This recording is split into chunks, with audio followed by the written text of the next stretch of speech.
ہم نے قرآن مجید کو کیسے رکھا؟ تاکچوں میں بند کر کے رکھ لیا۔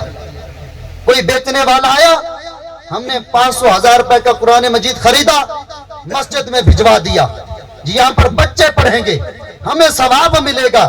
ہم نے قرآن مجید خریدا، گھروں میں رکھ دیا، سال بعد جب گھر کی صفائی کی ساتھ قرآن پاک کو بھی جھاڑ دیا۔ احباب، اس لیے تو قرآن مجید نازل نہ ہوا۔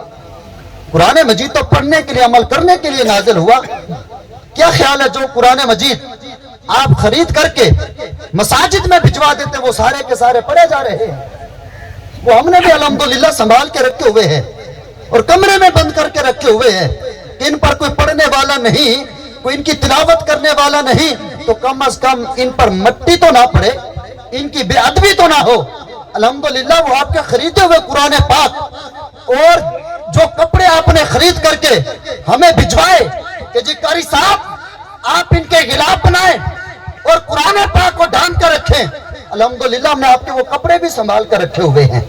کاش یہی کپڑے آپ نے کسی غریب کو پہنائے ہوتے، کاش وہ قرآن مجید جو آپ نے لے کر خرید کر کے مسجد پاک میں رکھا اور جس کی سال بھر تک سنبھال بھی نہیں کی جاتی، تلاوت بھی نہیں کی جاتی، کاش انہی پیسوں سے آپ نے کسی غریب کی خدمت کی تھی، وہ آپ کو دعائیں تو دے رہا ہوتا۔